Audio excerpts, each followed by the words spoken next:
Hi guys, this is Dormouse03, and this is The Evil Within, Akumu difficulty, Chapter 8. So this chapter is pretty short, and there aren't very many enemies, but all the ones that are here will and can kill you, just like everything else in this game. So you start off in this big open area, and when I was on Survivor, I was able to get all of these enemies to sort of cluster together and sort of lure them away from where I needed to go to turn the crank in the other room, and I didn't have to kill any of these guys. And I tried a couple times on this difficulty, and it just wasn't happening. And so I decided, you know, I have enough ammo and stuff saved up now. I'm just going to kill some of these guys. So be careful of that little tentacle attack, because it can have some weird range. Sometimes it can grab you. And so you just want to be pretty careful with those guys. If you shoot the little tentacles, they will go back into the chest. And so that's a good way of getting rid of the tentacle attack. But you can also kind of run away and they'll go back into their chest as well. So you saw that happen there. There's also a lot of weird, like, problems with my aiming. You see, I shot the tentacle thing and it went back in that time. But, like, some of these shots, I don't understand how they miss.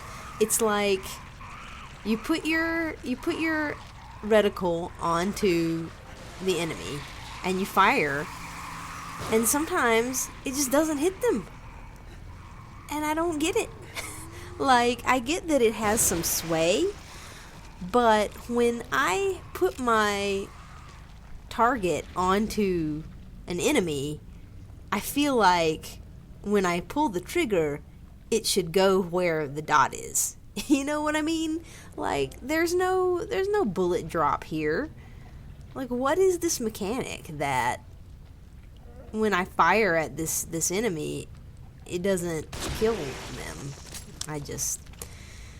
questions that I can't answer. Design choices that I don't understand.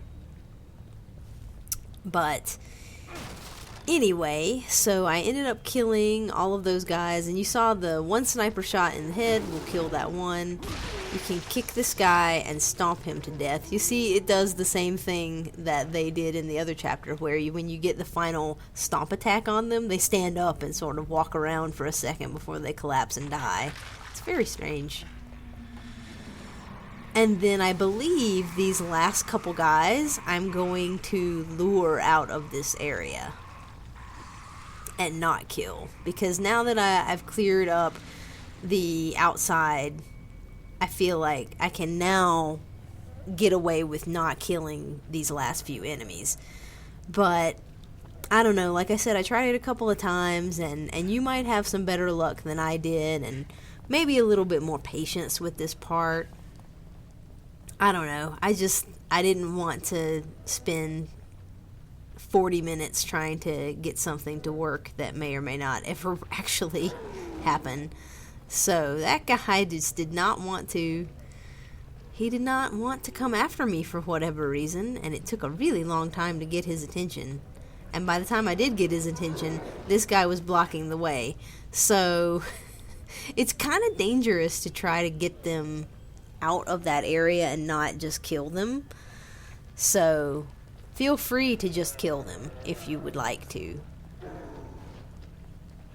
But I felt like I'd killed the 3 that were out in the area to begin with, and I stomp killed the 4th one that was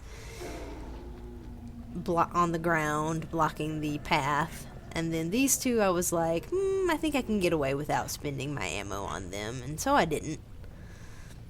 But again, that's just personal choice. You definitely can kill those 2 guys if you want to. If you can get them clustered together, one frost bolt will also kill a group of them. So if you ever can get them grouped up, you may even be able to take out the entire lot of them with one shot, which would be really awesome. And a good way to maybe conserve some resources if you're looking to spin some trap parts and some bolts instead of ballistics. There was the statue there on that crank. I think there are 3 in this chapter. Although there may only be... Yep, there are 3. This trap right here can also be a little bit random. You want to make sure that you're hiding behind the things that will block the path there.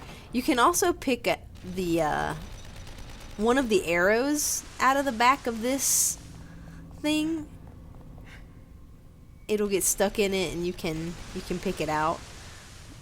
And it might be random because I feel like one time I got a harpoon out of it, one time I got a freeze bolt out of it, so it's possible that it's random, or it's also possible that, I don't know, I'm insane.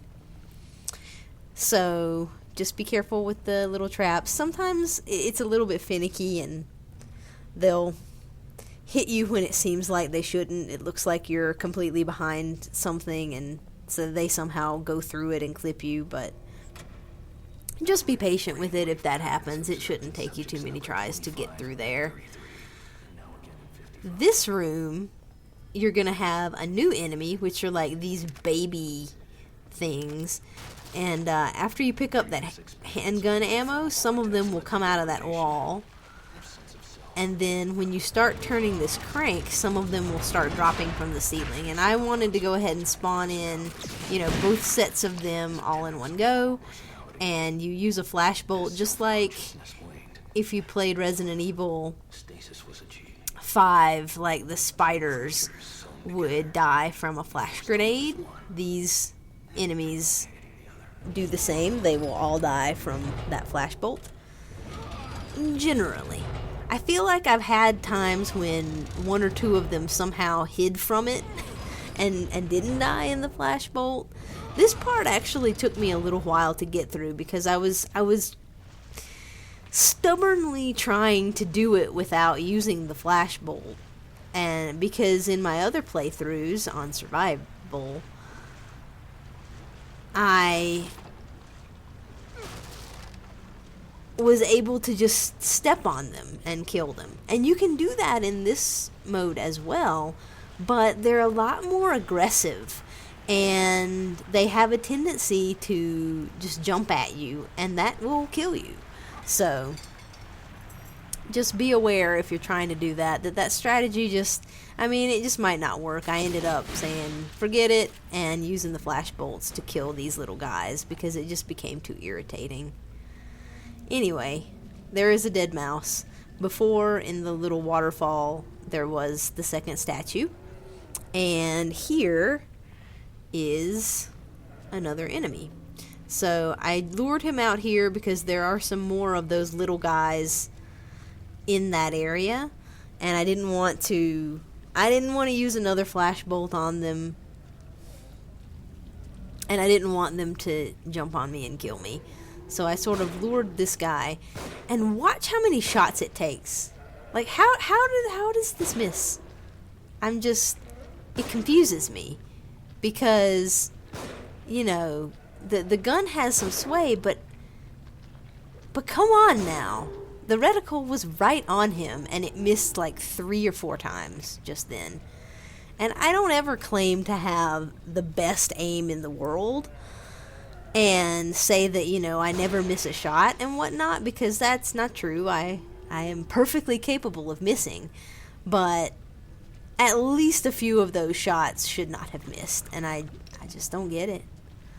So we're going to run through these little guys. There's also usually another alter ego that's on the ground up here, and I'm not quite sure where he is. I think he got sort of like, he crawled over to the side and maybe got stuck or something. But you see how they like leap. little frogs. So you'll see that you can step on them and squish them and not have to spend ammunition on them, but that can be kind of dangerous. Oh, there he was. He was sort of crawling into the corner. And I was like, forget him. Because we're about to go through this little space, and you won't have to worry about him anymore. But if he is in the way, just be careful of him. I've tried to burn him on the ground, and you need to kind of step around him if you're going to do that, because if you try to burn him while he's facing you on the ground, he can grab you, and like everything else on this difficulty, that is an insta-kill. So if you are going to need to kill that enemy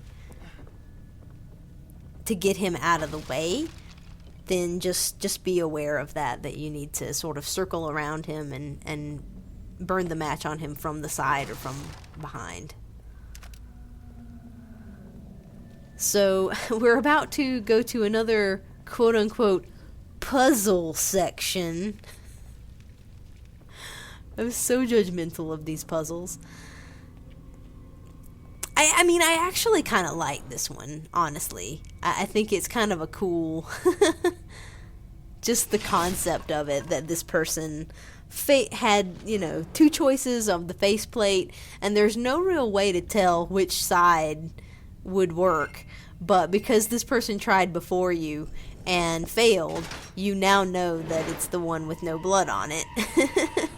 That's the right side. So it's like this puzzle that you could not have figured out, but because someone failed before you were able to then know the answer.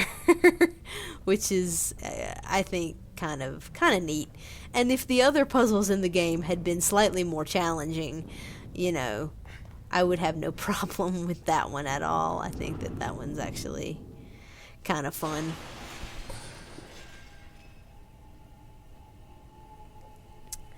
So somehow we are now out of the cave and back into the hospital.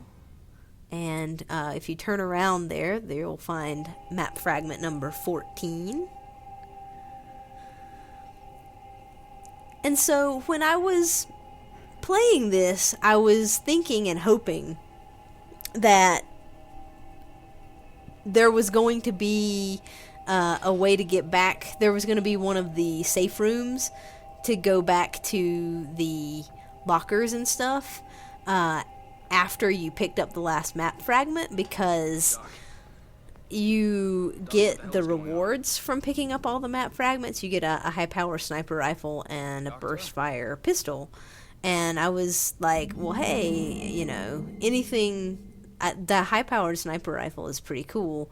And anything that would help give you an edge in some of those last fights would be really cool.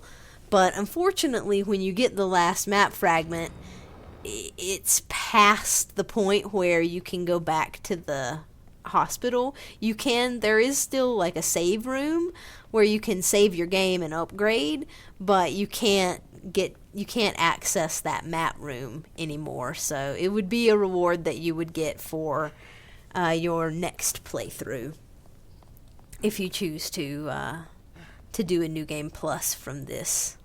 So yeah, I mean, I'm glad that I still sort of showed these in this guide, because it sort of adds that little extra thing to it. But just so that you know, you won't be able to get those rewards for this playthrough. There is your third key for this level, and I had been running around looking for a bottle and couldn't find one, because I remembered throwing a bottle at that thing, at that statue, and I couldn't find it, and so I just shot it with the pistol, and then, of course, I found that bottle and was like, are you kidding me? It was right there, and so I smashed it because I was angry. So we're going to do a little running away segment. And, you know, most of these little parts where you're running away from stuff seem to just be in there for cinematic value. Like, I'm sure if you messed around and, like, ran into a door or something, you might die there, but I feel like it's nearly impossible to die in some of those sequences, so And, I think that's kind of a good thing, because I think, again, it is supposed to be more cinematic and like an oh shit, run away from the monster moment than something that you're actually supposed to have to be able to master mechanically. In any case, that is chapter 8, guys. Thanks for watching, and I will see you in chapter 9.